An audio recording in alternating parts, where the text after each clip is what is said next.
my DIY friends. Welcome to a different kind of video today. So today we are in my kids' bathroom. It's in the hallway of my home. And so today I would like to kick off a series of videos.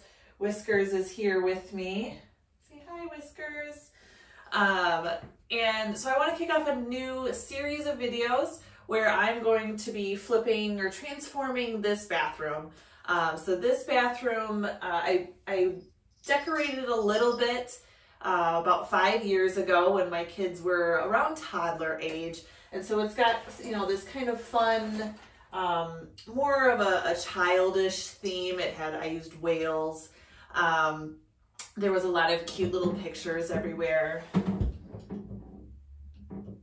Are you gonna let me film? Huh? You gonna let me film? Okay. So there was, I tried to make it more of a child theme. But my oldest just turned 10, so I would like to update this room to be a little bit more of a modern bathroom, or a little bit more adult, so it doesn't have, the kid theme in the bathroom. So if you haven't already, please subscribe. Thank you to those that have subscribed. If you haven't already, please subscribe because there will be a series of videos that comes out as I rip out and redo a lot of the features in this bathroom. I will continue to do the furniture flips as well, so be subscribed for those. So before I start this project, I want to back up because the question I get asked the most when I'm doing these kinds of projects, or when I show people the photos of these projects, is how do you know how to do that? Or how do you even start a project like that? And it can be a pretty daunting task for a DIYer. So some background on me, if you've read my bio out on twohandsdiy.com, which is my website where you'll find some of the other projects that I've done around my home. But about me, I don't have a background in trade. My professional career is in finance and IT. Bye, Whiskers. My professional background is in finance and IT. So I didn't grow up as a tradesperson. I'm not an engineer. I'm not, I didn't get exposed to those kind of trades. I like to do DIY projects because, one, I get to do it myself and figure out how things work. And I get to learn how to do repairs in my own home and make things look the way I want them to look versus the way, a contractor might want them to look. So I just enjoy doing this. And so now I get to share that with you guys. So I will say, I'll use this opportunity as a disclaimer because I'm not a professional tradesperson. Disclaimer, anything that you see in this video is for, purpose of sharing only, and any kind of project that you take on in your own home is at your own risk. So with that, I want to come back to, how do you even know how to do this? How do you know where to start? How do you know what you can and can't do?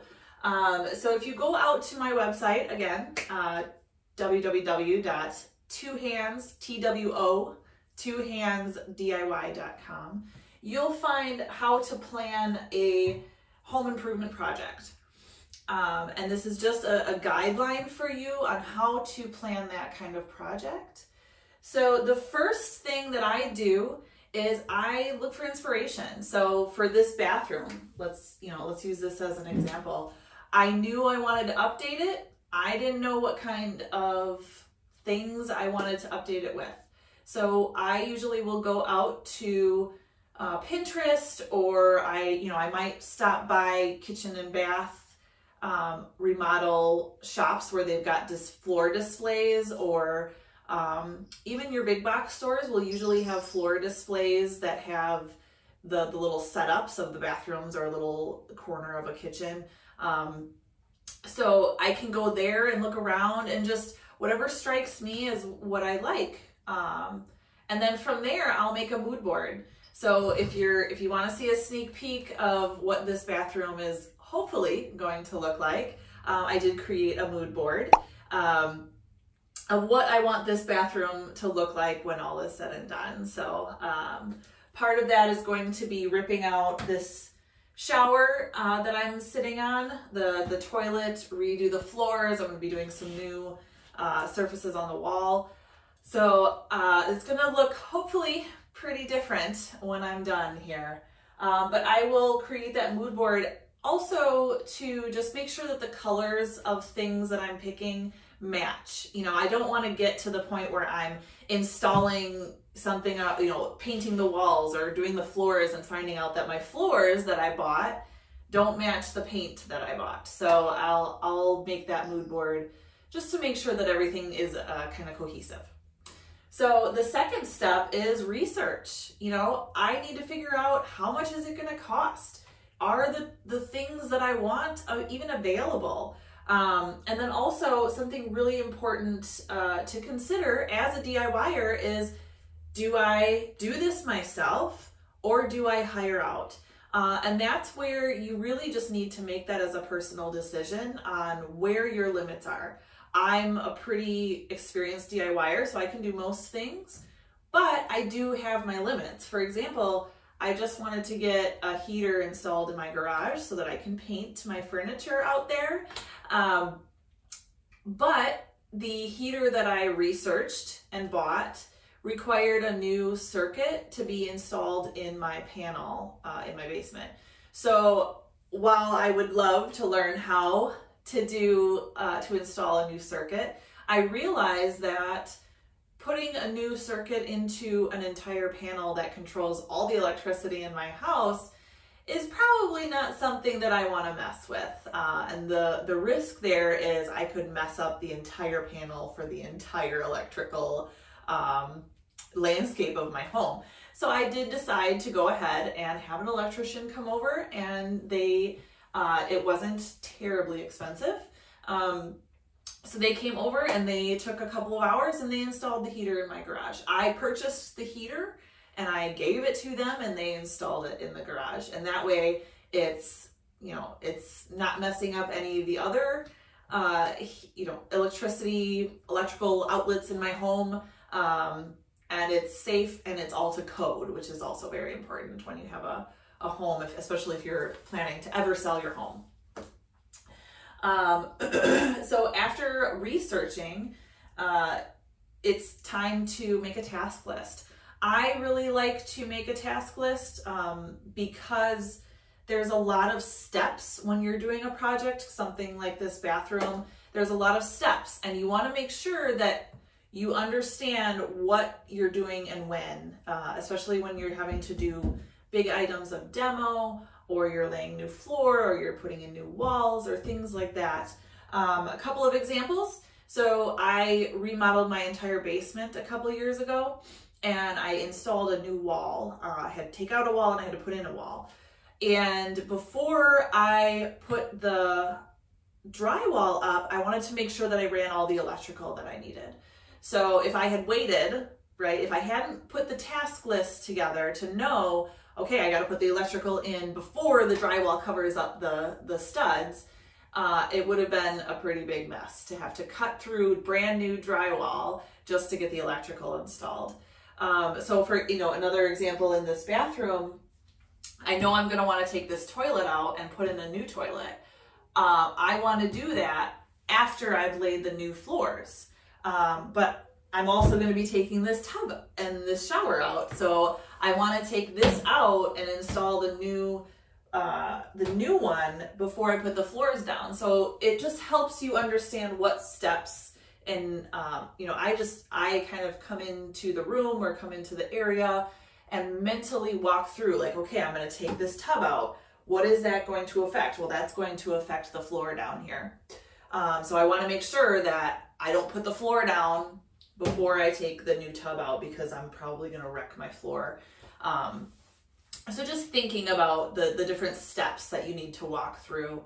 And then, you know, if it really starts to become overwhelming, you can always reach out to your local inspector. I'm very comfortable talking with my local inspector. They're a wealth of knowledge to make sure that you're doing things correctly.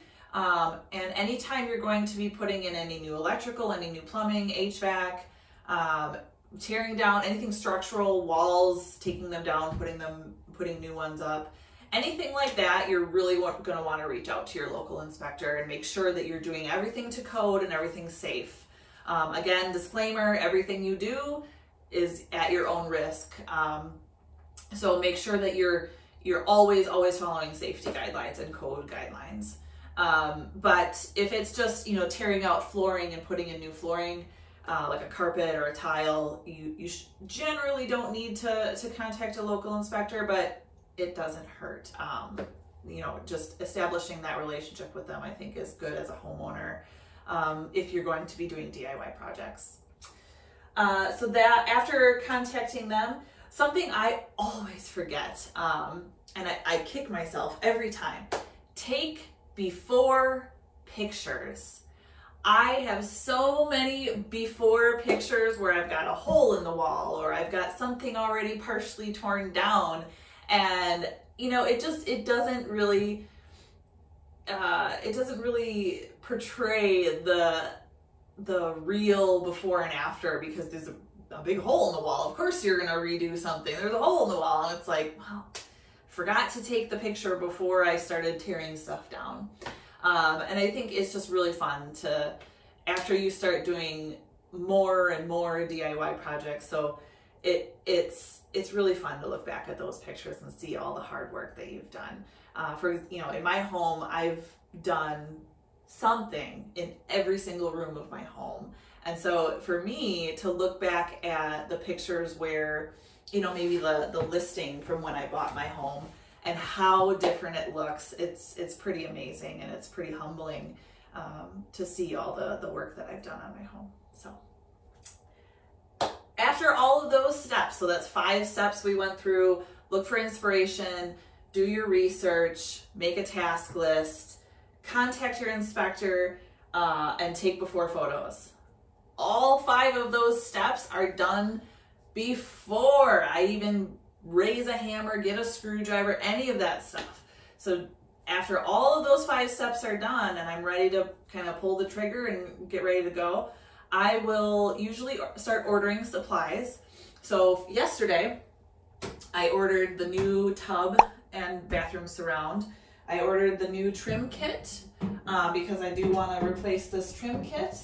I ordered the new toilet, the new floors, and some of the stuff that I want to put up on the wall. That being said, we are ready to demo. So again, please subscribe because I will be coming out with more videos in the very near future as I start to update this room, and then I've got a couple other projects going on that I'll be filming for you guys. So let's get to work.